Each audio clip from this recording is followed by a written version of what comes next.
Accountability, accountability, and accountability once again. What's up, 23% Nation? Your man, Coach D, is back today with part four, or shall I say, key four, of the 10 keys to staying motivated for peak performance. Let's not forget that this entire video series was inspired by the one and only Delatorro McNeal II. Now, if you want to learn much more about Mr. McNeal, I highly suggest you go back and rewatch the intro video. In that video, I tell you all there is to know about Delatorro.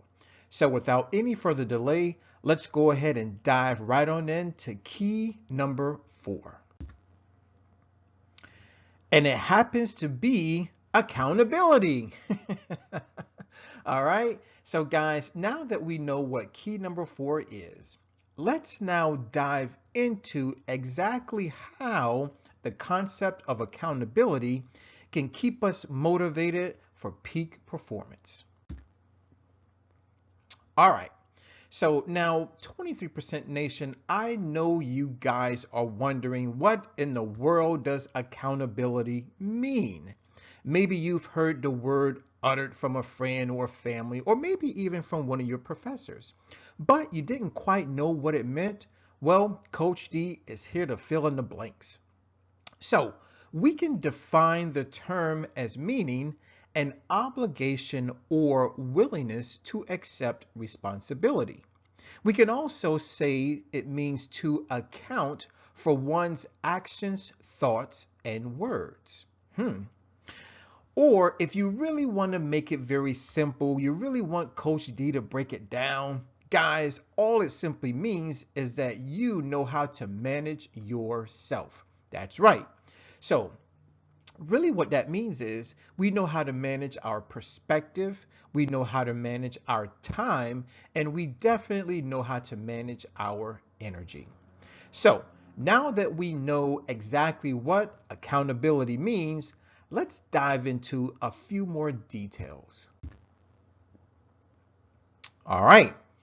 Now, I do understand that some people may think that, you know what, I don't need to watch this video. I'm pretty accountable.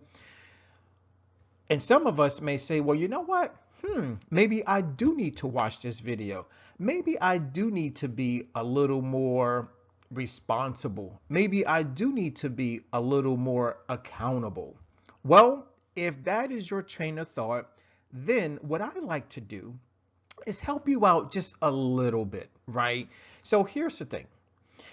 No man, no woman is an army unto themselves. That's right, guys. We need help. So why don't we seek an accountability partner? That's right. So in your quest for finding an accountability partner, here are some attributes you want your partner to have. Okay? Number 1, you definitely need a partner who is supportive. That's right. Also, you need a partner who is a little motivating. Okay? Also, you need a partner who is emotionally well. Now, remember, guys, when we talk about emotional wellness, really what we're talking about is someone who's able to recognize, understand, accept, and communicate their emotions, right?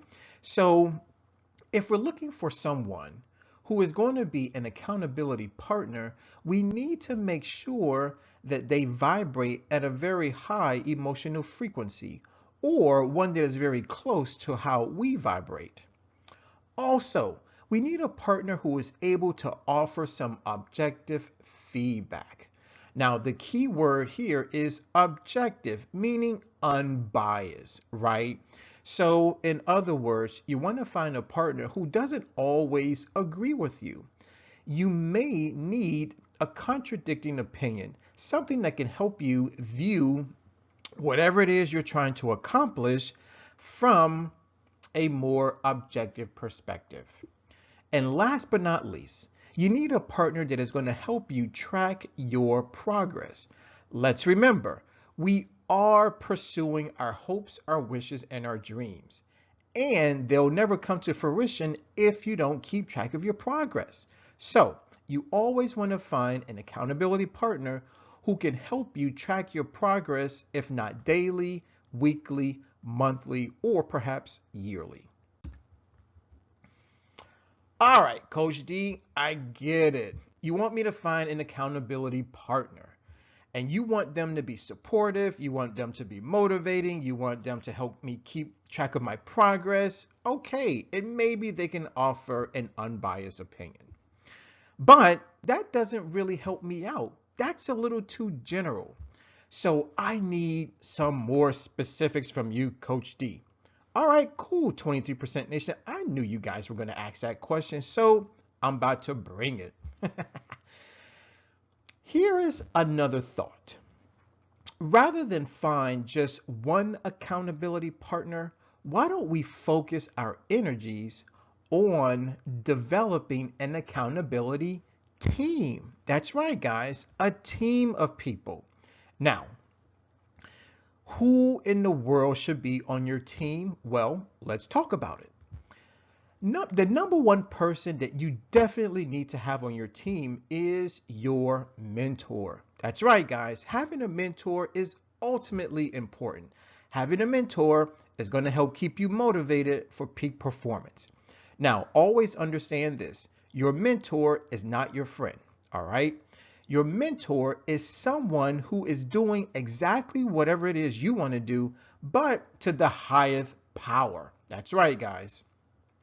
And let's quickly recap the different types of mentors that we should have on our team. When it comes to a mentor, you probably want to find three, okay? A male or a man, someone that can offer you a masculine perspective. A woman, someone who can offer you a feminine perspective. And the third type of mentor that you really, really need is your mirror image. So what do I mean by your mirror image? Really what I'm talking about is someone who not only looks exactly like you, okay, but you also need to find that person who is doing exactly what you want to do in 1 year, 5 years, 10 years, or 20 years from today.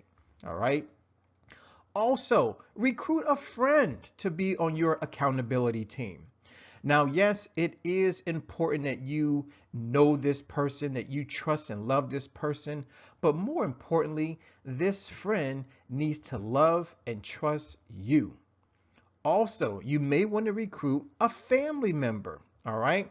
A lot of people hold family members very near and dear. So sometimes picking family members or working with family members can be rather tricky.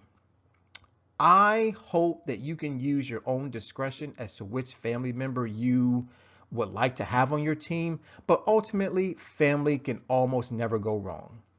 Also, you may want to pick a colleague or a coworker. You see, sometimes, just sometimes, our colleagues / coworkers can pick up the slack. They may have a strength where we have a weakness, and vice versa. Now, for those of us that are professors, those of us that are teachers, you may want to recruit one of your best students to be on your accountability team. Now, hold on, 23% Nation. I know what some of you are thinking.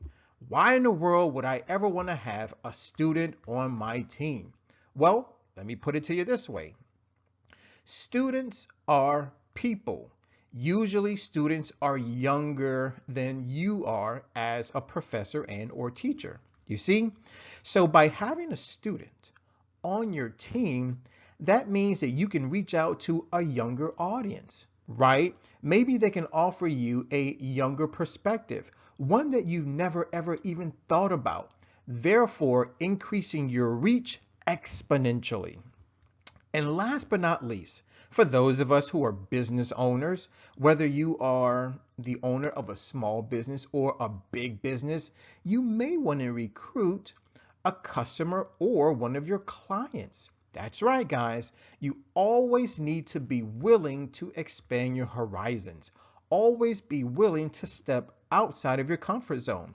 Customers and clients can most most certainly help you accomplish that. Okay, moving on. Now, let's get into a few of Coach D's tips. So, 23% Nation, I'm about to hit you up with about 8 tips that I truly believe can help keep you accountable. Tip number 1, create a personal mission statement. Now, when it comes to a mission statement, it needs to have at least 2 very important elements. Element number 1 is it needs to have your core morals and core values. And number 2, it needs to have some plan of action. So what I like to do is offer you my mission statement as an example. Guys, my personal mission statement is to help people live a happier, healthier, more authentic lifestyle through diet, specifically a vegan diet, exercise, and spirituality. Next up, set micro goals. Now, we all have big picture goals, yes, but what's important is that we break that big picture goal down into micro goals, or we can call them mini goals, all right? So in other words, take baby steps, very, very important. Also, create a top 5 list, okay? So when we talk about creating a top 5 list, all that simply means is that you write down on a sheet of paper whatever it is you really want to accomplish, let's say for the day or for the week. Now, you don't want to overcrowd yourself and overwhelm yourself with too many things to do. So that's why it's highly recommended that you keep your list short and simple. That's right, guys, keep it short and simple. That way, you're more likely to accomplish all of your things to do, all right? Also, you want to reward yourself, okay? So whenever you accomplish anything on your top 5 to-do list, or whenever you accomplish one of your micro goals, then go ahead and reward yourself. So whether you're trying to save up money, whether you're trying to lose weight, or maybe you're trying to start a business, you gotta reward yourself for each and everything that you accomplish.